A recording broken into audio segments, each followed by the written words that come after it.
इयत्ता चौथी बालभारती पाठ 8वा गुणग्राहक राजा। तिशी ओलांडलेले सयाजीराव गायकवाड फेरफटक्यास निघाले। बरोबर मानकरी नारायणराव घाटगे होते। एवढ्यात मुलांचा हसण्या खिदळण्याचा आवाज ऐकू आला। महाराजांनी घोडा थांबवला। आवाजाच्या दिशेने पाहिलं, तिथं एक वडाचं झाड होतं। एक पोरगा माकडासारखा उड्या मारत खोडावर चढला। दुसरा पोरगा त्याचा पाठलाग करत होता। पहिल्यानं पारंबी पकडली, माकडासारखा झोका घेतला, घोड्यावर बसल्यासारखा फांदीवर बसला। दोघा पोरांचा सूरपारंबीचा खेळ सुरू झाला। सयाजीराव महाराज देहभान विसरून खेळ बघू लागले। मनानं त्यांच्या बालपणातील मौजे कवळाने गावी आले। तेथील मारुती मंदिराजवळील वडाच्या झाडावर चढले। पोरांसोबत सूरपारंबी खेळ खेळू लागले। थोड्या वेळानं महाराज भानावर आले, स्वतःशी हसले। निघताना मानकऱ्यांस म्हणाले, पोरं चपळ आहेत। कोणाची पोरं आहेत ही? विद्याधिकाऱ्यांना सांगून त्यांना राजवाड्यात बोलवा।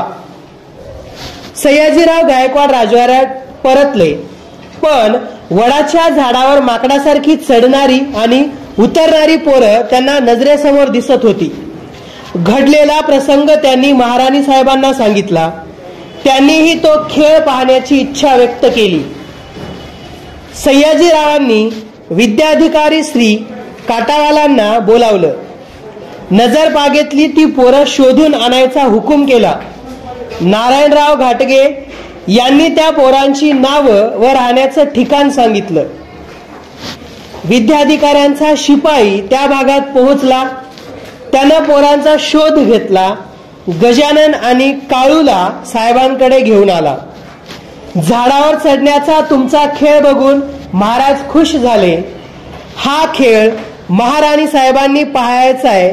उद्या 3ऱ्या प्रहरी तुम्ही दोघे राजवाड्यात या, विद्याधिकारी म्हणाले।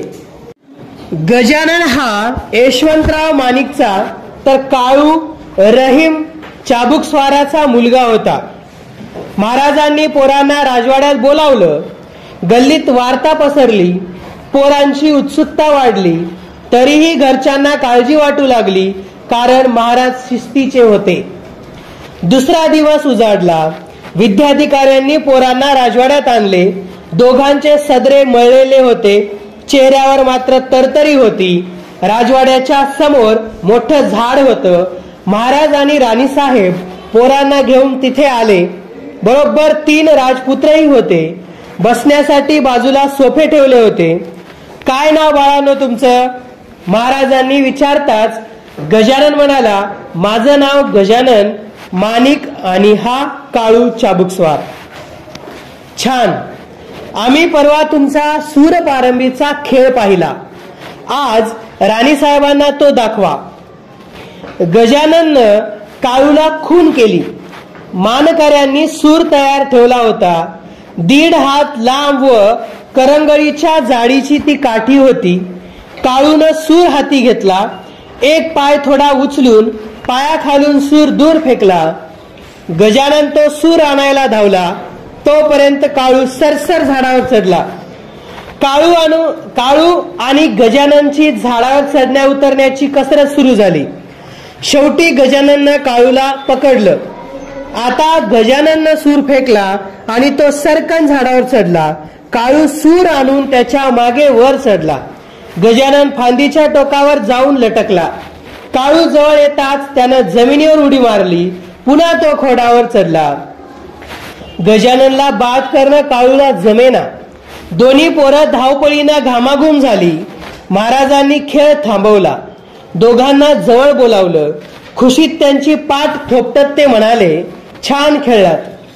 खेळात हारजीत महत्वाची नाही, खेळणं महत्वाचं आहे। आम्ही तुम्हाला बक्षीस देणार आहोत। महाराजांनी घाटग्यांना खूण केली। एका तबकात जरीच्या 2 टोप्या होत्या। त्यांनी गजाननला जवळ बोलावले। तू हरला नाहीस म्हणून मी भरजरी टोपी बक्षीस असं म्हणून त्यांनी त्याच्या डोक्यावर टोपी ठेवली. काळूकडे वळत राणीसाहेब म्हणाल्या, तू पाठलाग छान केलास म्हणून मी तुला ही जरीची टोपी बक्षीस देत आहे. तुमचा खेळ पाहताना आम्हाला आनंद झाला. एवढंच नाही तर आम्ही खेळत आहोत असा अनुभव घेत गेलो. महाराज म्हणाले, त्यांनी पोरांना बसवलं, मिठाई खाऊ घातली. पोरं घोडागाडीतून घरी परतली. त्यांच्या खेळाची आणि टोपीची गोष्ट मौलाभर पसरली. गजाननच्या शाळेत वार्षिक बक्षीस समारंभ होता. महाराजच बक्षीस समारंभासाठी आले होते. एक पोरगा पुन्हा पुन्हा वेगवेगळी बक्षिसं घेण्यासाठी येऊ लागला. अभ्यासात, चित्रकलेत, एवढंच काय हस्ताक्षर स्पर्धेतही तोच होता. 18 बक्षीस त्या पोरानं घेतली. महाराजांनी या गजानन माणिकला ओळखलं. त्याला बघून त्यांना आनंद झाला. ते म्हणाले, बघू तुझं हस्ताक्षर. गजानननं कागदशाही मिळवली. कामटीचा बोरू केला. कागदावर लिहिलं, श्रीमंत सयाजीराव महाराज की जय. महाराजांनी त्याला जरीची टोपी बक्षीस दिली. विद्याधिकाऱ्यांकडे वळून ते म्हणाले, पोरगा गुणी आहे, त्याकडे लक्ष द्या. उद्याचं हे बडोद्याचं रत्न आहे. हाच मुलगा पुढे बडोद्याचं राजरत्न गजानन माणिकराव झाला. लेखन केलेलं आहे बाबा भांड यांनी. शब्दार्थ: देहभान विसरणे म्हणजे स्वतःची जाणीव विसरणे. सूर म्हणजे सूरपारंबी या खेळातील काठी. मोहल्ला म्हणजे गल्ली, शहराचा काही भाग. बोरू म्हणजे बांबूपासून तयार केलेली लेखणी.